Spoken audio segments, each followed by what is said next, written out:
주신 하나님의 말씀은 신명기 10장 우리 16절 말씀입니다. 구약성경 278페이지. 자, 우리 한 목소리로 같이 읽겠습니다. 자, 시작. 그러므로 너희는 마음에 할례를 행하고 다시는 목을 곧게 하지 말라. 아멘. 자, 오늘 우리가 함께 읽은 이 말씀을 통해서요, 완전케 하는 명령과 약속이라는 제목으로 은혜를 같이 나누도록 하겠습니다. 또 하나님께서 또 오늘 말씀 중에 우리의 마음을 살피는 또 말씀의 신실한 거울을 허락하실 줄로 믿습니다.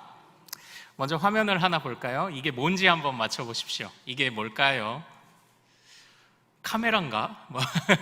카메라 집인가?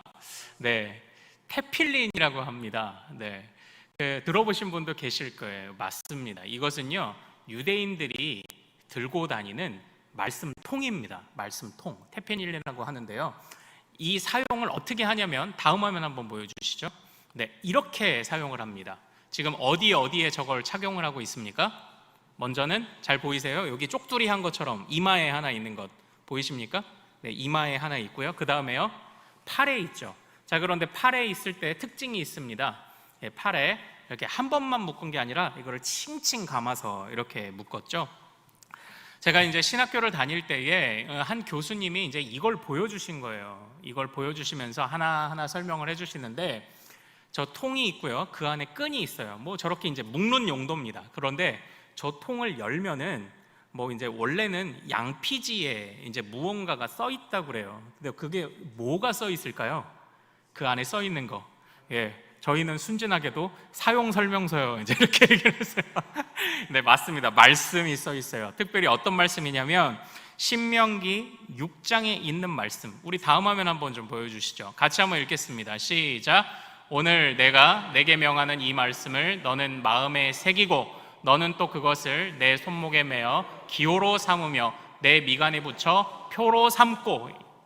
그래서 저 말씀을 손목에 매고 미간에 붙이는 거예요. 특별히 신명기 6장 5절 말씀, 들으라 이스라엘 하는 쉐마라는 말씀 잘 아시죠? 너는 마음을 다하고 뜻을 다하고 힘을 다하여 주 너의 하나님을 사랑하라. 그러니까 그 말씀이 기록되어 있어요. 근데 또 이제 그 말씀만이 아니라 마음과 뜻과 힘 또는 마음을 다하라는 말씀을 이렇게 여러 구절을 찾아서 그 안에 이제 넣어 놓았다라고 합니다.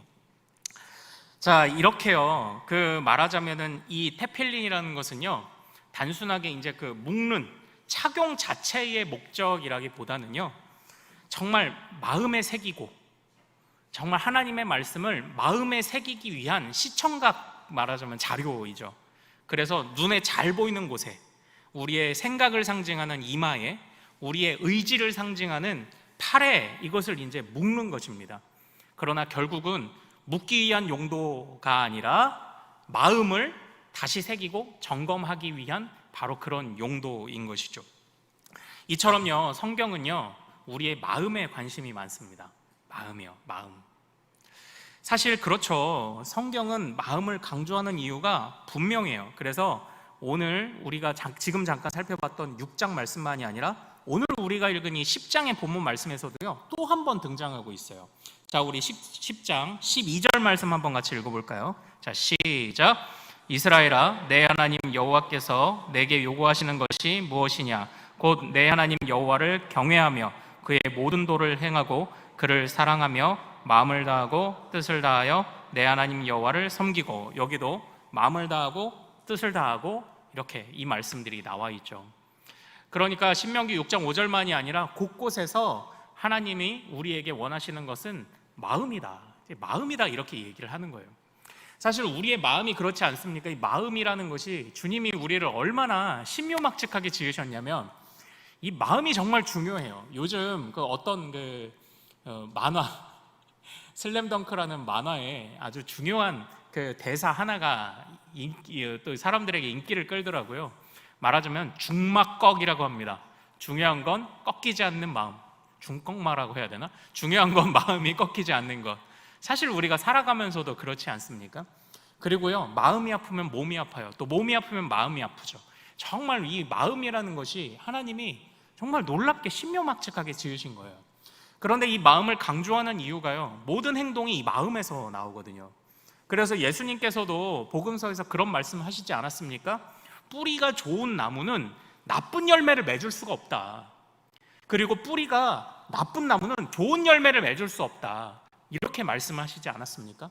좋은 나무가 나쁜 열매를 맺을 수 없고 나쁜 나무가 좋은 열매를 맺을 수 없다. 그게 다 우리의 마음을 이야기하고 있는 것 아닙니까?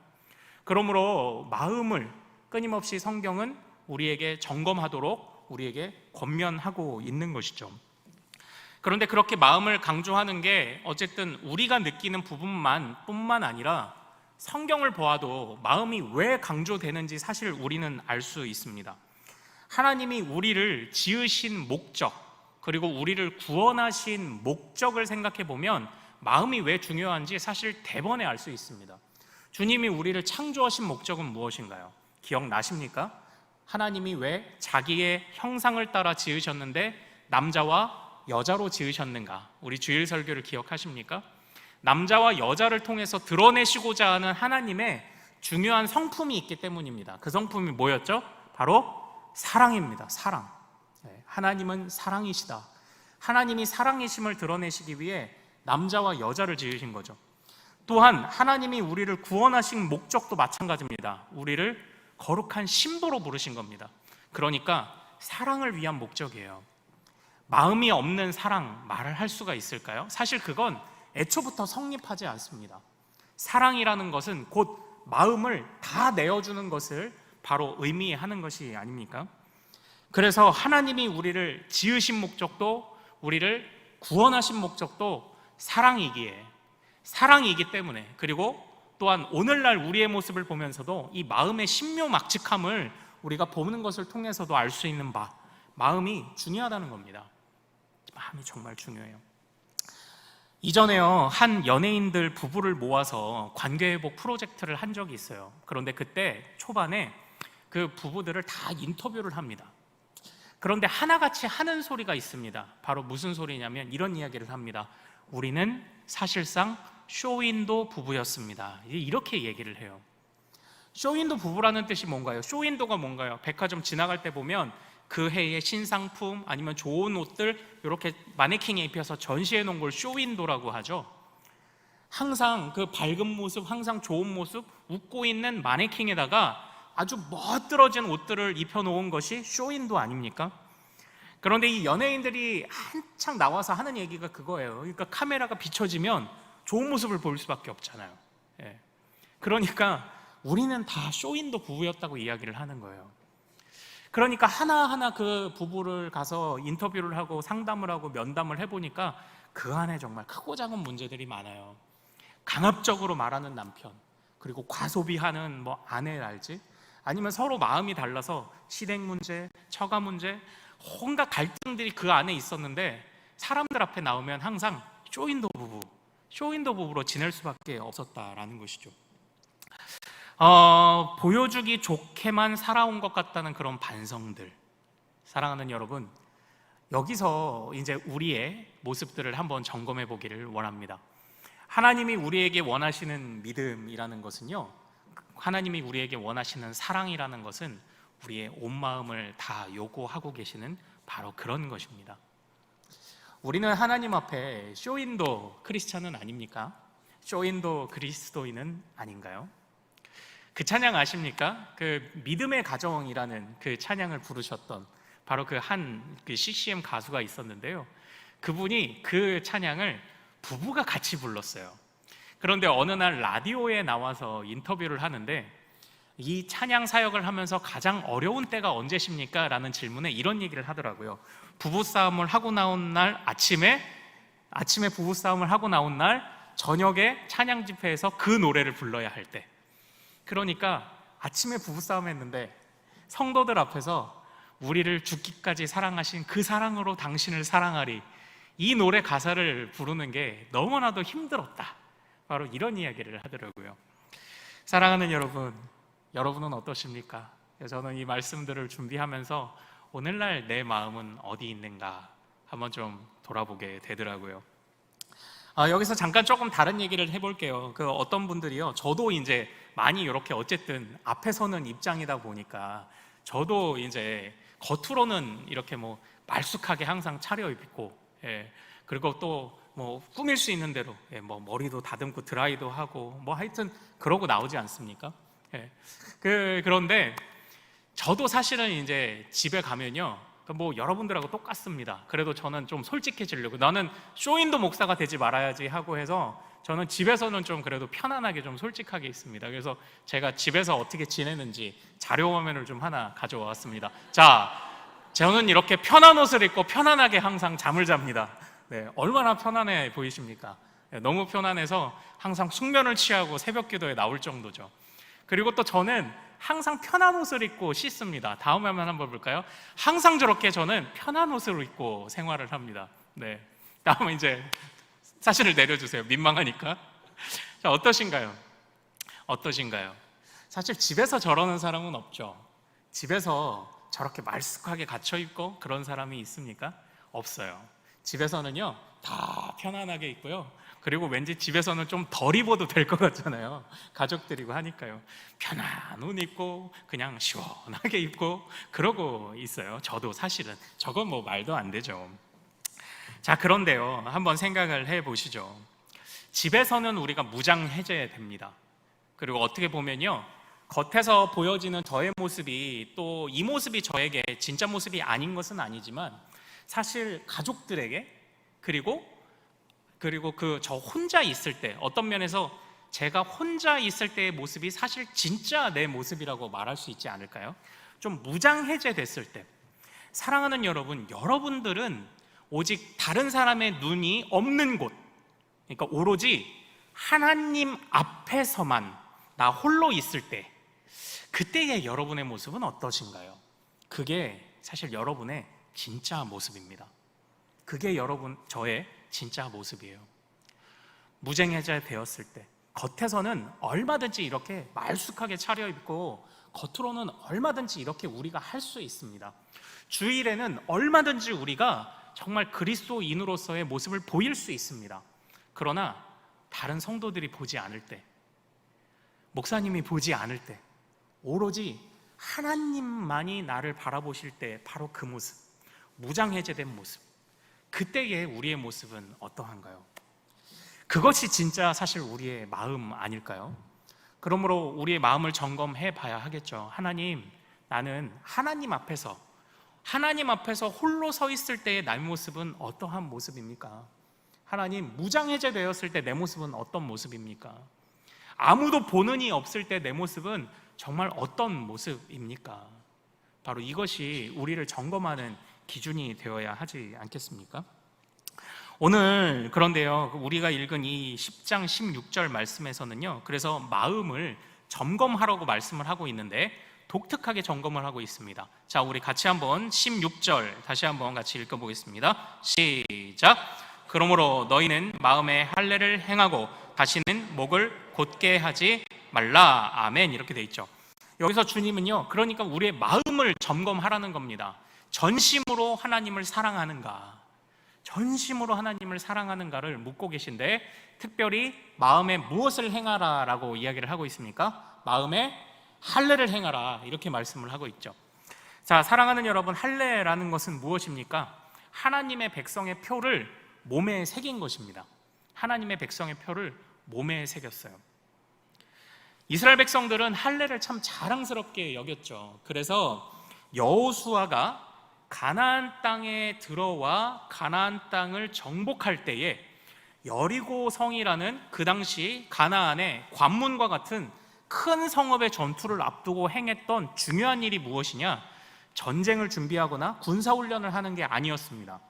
여호수아는 여리고성 전투를 앞두고 할례를 행했습니다. 싸움은, 전쟁은 하나님께 달려 있었기 때문이죠.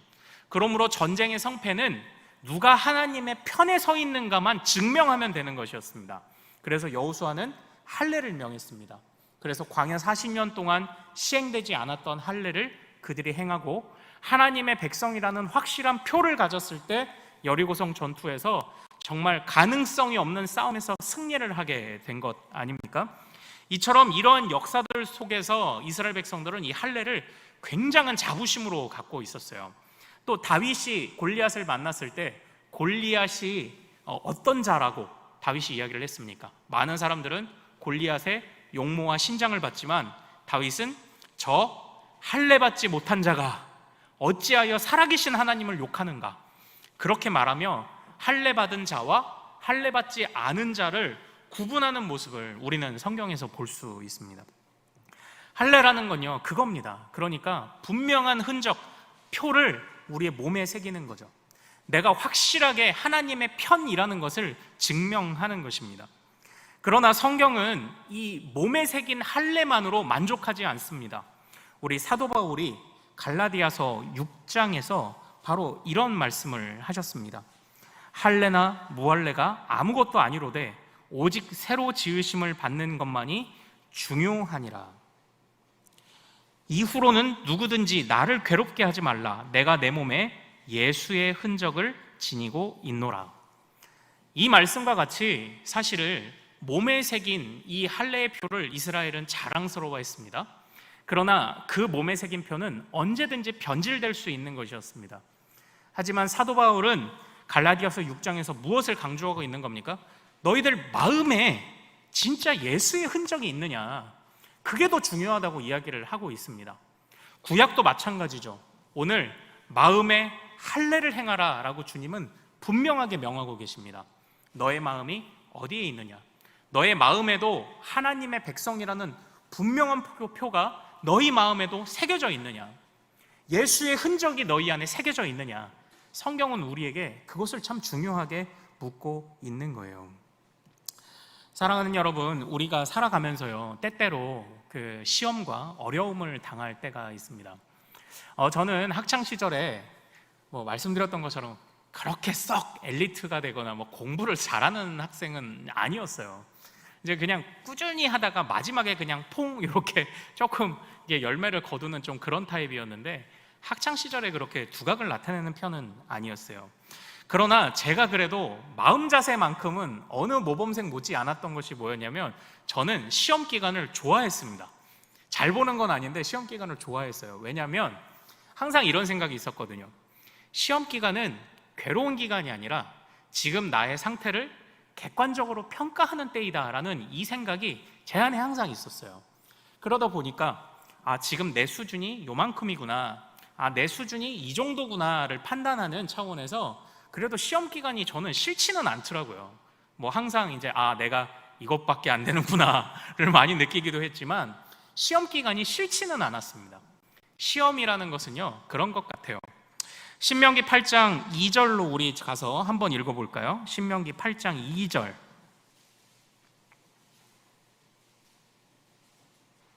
자, 우리 신명기 8장 2절의 말씀 한번 같이 읽어보겠습니다. 자, 시작. 내 하나님 여호와께서 이 40년 동안에 내게 광야길을 걷게 하신 것을 기억하라. 이는 너를 낮추시며 너를 시험하사 내 마음이 어떠한지 그 명령을 지키는지 지키지 않는지 알려 하심이라. 아멘. 이렇게 돼 있죠. 이 말씀에서 주님께서 40년을 걷게 하신 이유가 무엇이라고 말씀하셨습니까? 40년은 분명 징계였습니다.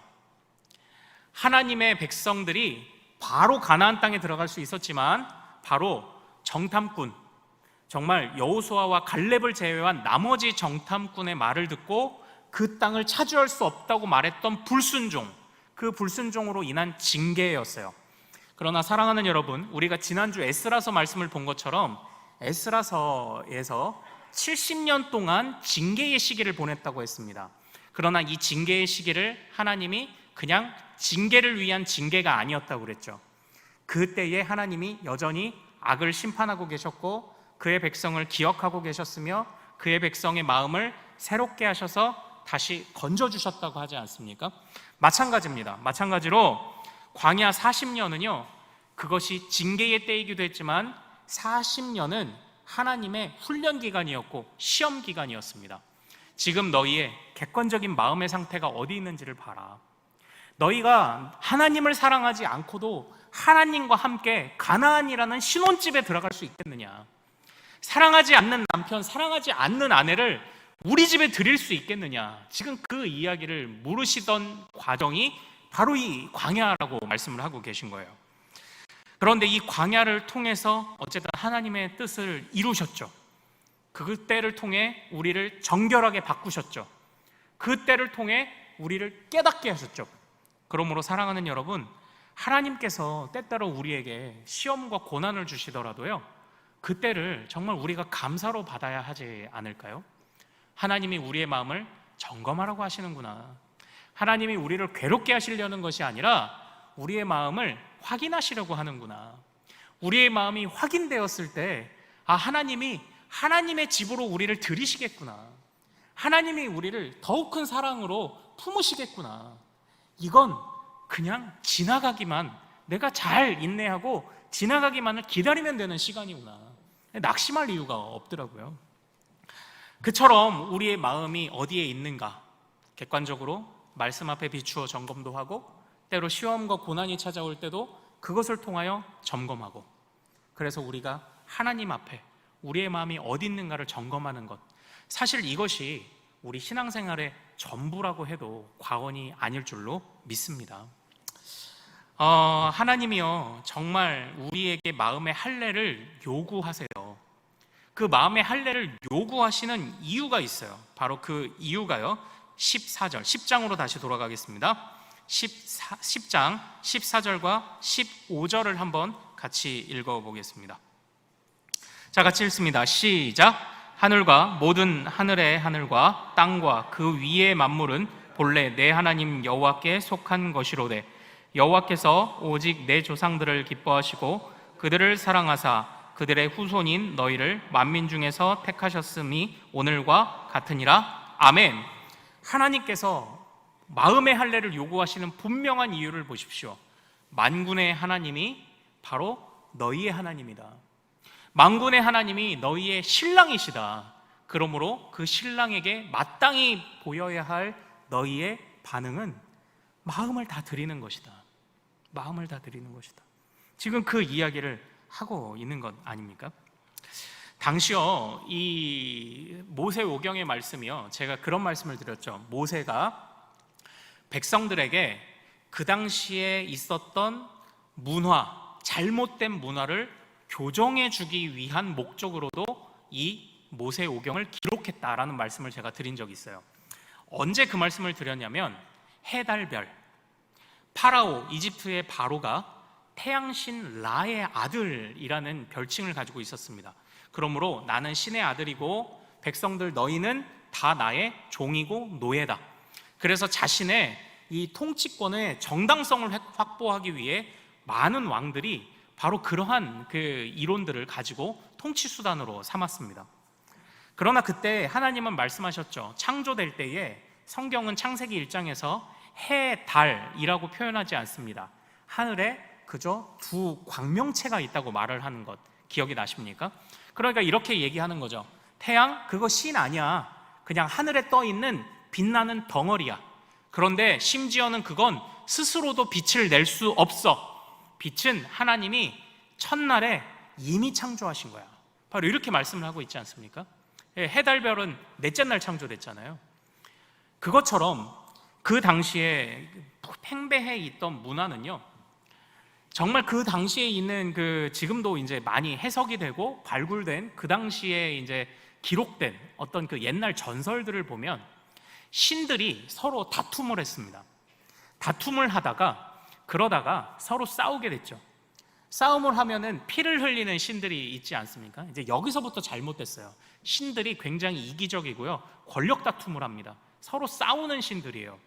그런데 그 신들 가운데 패배한 신의 몸을 찢어 떨어진 피로 바로 진흙을 짓이겨 사람을 만들었다.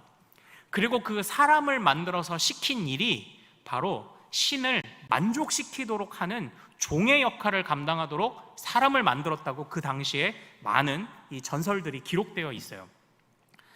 그것이 그 당시에 팽배해 있던 문화였습니다. 너희는 애초부터 저주받아 태어났고 애초부터 너희는 일을 하기 위한 목적으로 너희는 지음받았어. 그러나 우리 주님은 어떠십니까? 오늘 우리가 읽은 이 10장 14절 15절 말씀을 보십시오. 만군의 여호와 하나님이 너희를 사랑하기 위하여 너희를 불렀다. 너희에게 단순하게 명령을 주고 너희에게 단순하게 일을 시키기 위해서 부른 게 아니라 너희를 사랑하기 위해 부르셨다. 지금 이 이야기를 하고 있는 겁니다. 모세가 그걸 백성들에게 교정해주고 있는 거예요. 그러므로 우리를 사랑하는 사람에게 더 많은 사랑을 주고 싶어 하지 않습니까? 제가 이제 살았던 우리 대전 충청도 이야기를 좀 한번 꺼내 볼게요. 이제 어제 우리 장로님들과 충청도 이야기를 어떻게 하다가 굉장히 재밌었는데, 충청도는 보통 이렇게 그 의도를 많이 숨긴다고 하죠. 한 개그맨이 이렇게 표현을 해요. 개그맨이 짜장면 배달을 받았습니다. 그런데 젓가락이 안 온 거예요. 그러면 이제 여러분들은 어떻게 하시겠습니까? 전화해서 아니 젓가락 왜 안 보내줬어요? 이렇게 얘기하죠. 우리 충청도는 그렇게 얘기하지 않습니다. 요새 많이 형편 어려워요? 네, 요새 형편 어려워요? 그러고 나서 젓가락 없어요? 이렇게 얘기하는 게 충청도 화법입니다. 뒤에서 차가 빵빵거리면 차를 세우고 가서 문을 두드리고 이렇게 말합니다. 그렇게 급하면 어제 오지 그랬슈. 이제 이것이 충청도 화법이죠. 그러나 사랑하는 여러분, 제가 충청도 8년을 살면서 느낀 건요, 그래도 충청도는 사랑하는 사람, 내가 아끼는 사람에 대한 마음은 절대 감추지 않습니다. 충청도든 아니든 어쨌든 사랑하는 마음과 진심의 마음은 겉으로 드러나게 되어 있습니다. 우리의 마음도 그래야 하지 않습니까? 우리의 마음이 정말 하나님을 향해 있다면, 우리를 정말 복되게 만드시기 위해 우리를 붙잡으시는 하나님, 우리에게 주시는 명령도 실제로 오늘 우리가 읽은 말씀에서는요, 우리의 행복을 위해 주님이 우리에게 이 명령을 주셨다고 이야기를 하고 있습니다. 정말로 우리를 만족시키고 우리를 완전케 하시기 위해 이 규례를 주셨다고 이야기를 하고 있습니다. 그 만군의 하나님이 우리를 사랑하시기 위하여. 그러므로 우리는 마땅히 그 마음을 주님께 보여드려야 하지 않을까요? 사랑하는 여러분, 이 말씀이요, 정말 오늘날 우리 가슴에, 우리 머리에, 우리 손과 발에 꼭 나타나는, 새겨지는 그런 말씀 되기를 소망합니다. 하나님 앞에 우리의 마음을, 우리의 진실된 마음을 항상 고백하는 그런 믿음으로 나아가시기를 소망합니다. 그런데요, 자, 사실 이제 오늘 이 말씀은요, 좀 비슷한 말씀이 하나 더 있는데, 이제 요거까지 좀 살펴봐야 오늘 말씀이 완전해집니다. 자, 우리 화면 한번 보겠습니다. 자, 같이 읽습니다. 시작. 내 하나님 여호와께서 내 마음과 내 자손의 마음에 할례를 베푸사 너로 마음을 다하며 뜻을 다하여 내 하나님 여호와를 사랑하게 하사 너로 생명을 얻게 하실 것이며 아멘. 이렇게 돼 있죠. 여기서도 또 마음의 할례라는 표현이 등장을 합니다. 자, 그런데 우리가 읽은 신명기 10장 16절에 있는 마음의 할례라는 말씀과 지금 이 30장에 나오는 이 마음의 할례의 차이점을 혹시 아시겠습니까? 화면을 다시 한번 띄워주실까요? 자, 10장에 있는 마음의 할례와 30장에 있는 마음의 할례의 차이점을 혹시 아시겠습니까? 차이점이 뭘까요? 차이점. 10장 16절의 말씀과 30장 6절의 말씀의 차이점이 뭘까요? 10장 우리 16절을 다시 한 번만 좀 읽어보겠습니다. 자, 시작. 그러므로 너희는 마음의 할례를 행하고 다시는 목을 곧게 하지 말라. 이렇게 돼 있죠. 자, 그런데 이제 30장 말씀을 다시 한번 봅시다. 자, 어떤 차이가 있는지 발견하셨습니까? 10장의 말씀은 하나님이 명령하신 말씀입니다. 마음의 할례를 행해라! 명령하셨어요. 그런데 이 30장 말씀은 어떤 차이가 있습니까? 하나님이 마음의 할례를 행하실 것이다. 이렇게 되어 있죠. 이걸 어떻게 우리가 이해를 하면 좋을까요? 아니, 10장에서는 마음의 할례를 행하라고 하시더니 30장에서는 마음의 할례를 행하실 것이다 라고 이야기하는 바로 이 차이가 뭘까요? 이것이 사실 신명기의 말씀이 우리에게 주는 어떻게 같은 말씀이, 제가 이제 신명기의 말씀을 관심을 갖게 되었던 참 중요한 구절입니다. 어떻게 한 번은 같은 것이 명령으로 주어졌고 또 어떻게 한 번은 그것이 하나님의 약속으로 주어졌는가, 이것이 참 저에게 신명기에 호기심을 갖게 했던 말씀인데요. 이제 말씀을 내려주시죠. 제가 이제 이걸 하나하나 좀 설명을 드릴게요. 이 사실 10장에 있는 말씀은요, 모세가 이 신명기의 말씀을 명하던 바로 초기에 모습을, 바로 초기의 어떤 모습들, 그때의 모습을 반영하고 있습니다. 그러나 30장에 있는 말씀은요, 정말로 모세가 거의 자신의 생명이 다하게 되었을 때, 자신의 생명이 다하게 되는 거의 마지막 때 고백한 말씀이라는 약간 이런 차이가 있어요. 그러니까 쉽게 말하면 무엇이냐면요, 하나님이 마음의 할례를 행하라고 명령을 주신 것이 맞습니다. 그리고 그 명령을 따라 모세도 백성들도 자신의 마음을 막 단속하며 살았을 것입니다. 그러나 모세가 마지막 유언과 같은 장면에서 고백하는 바로 그 장면을 생각해 보면 바로 이것입니다. 내가 하나님의 명령을 받고 참 마음의 할례를 수많은 날들 행하기 위해 애를 쓰며 살아왔는데, 나의 인생, 지나온 인생을 살펴보니 나 혼자만 한 것이 아니더라. 하나님이 나를 도와주셨더라. 바로 이 이야기를 하고 있는 거예요.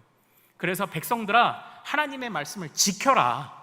그런데 내가 살아보니 하나님이 그 말씀을 지킬 수 있도록 도와주시더라. 바로 이 이야기를 하고 있는 겁니다. 그러니까 사랑하는 여러분, 우리는 마음의 할례를 행해야 합니다. 하나님 앞에 우리의 전심을 드리기 위하여 우리는 믿음의 길로 담대하게 나아가야 됩니다. 시험도 두려워하지 말아야 합니다. 고난도 두려워하지 말아야 됩니다. 우리 마음의 현주소를 항상 살피며 나아가야 합니다. 하나님과 나 홀로 서 있을 때의 내 모습이 어떤지를 항상 살펴야 합니다. 그러나 어느 부모가 자식을 혼자만 하도록 내버려 둡니까? 명령을 하고 일을 시키면 도와주는 게 부모죠. 명령을 하고 일을 시키면 그것을 뒤에서 살펴주고 점검해주고 여건을 마련해주고 다치면 치료해주고 다시 해볼 수 있도록 기회를 주고, 그게 부모죠. 모세가 지금 그걸 고백하는 겁니다. 나 혼자만 하는 건 줄 알았더니 지나온 날 굽이굽이 돌아보니 하나님이 함께 하셨더라. 바로 이걸 모세가 이 마지막에 고백을 하고 있는 거예요. 그래서 이 말씀은 명령이기도 하지만 우리에게 약속으로도 주어졌습니다. 사랑하는 여러분, 주님이 우리에게 주신 모든 것이 다 그렇지 않습니까? 모든 명령이 다 그렇습니다. 주님이 우리에게 하게도 하시지만 주님이 우리를 도와도 주신다는 것입니다. 그러므로 이 말씀은 우리가 반드시 지켜야 하는 말씀이죠. 주님도 도와주시는데 우리가 이 말씀대로 따라가지 않고 이 말씀대로 살지 않으면 그건 주님 앞에 죄가 되는 것이 아니겠습니까? 주님도 우리를 이렇게 애써 도우시는데, 주님도 우리를 이렇게 사랑으로 우리를 이렇게 다시 한번 기회 주시고 또 할 수 있도록 이렇게 우리를 자꾸 도와주시는데, 여기서도 하지 않는다면 그것은 우리의 허물과 죄가 되지 않겠습니까? 사랑하는 여러분, 제가 오늘 그래서요, 이 말씀의 제목을 완전케 하는 명령과 약속이라고 그렇게 지었습니다. 마음의 할례를 행하는 우리가 되기를 소망합니다.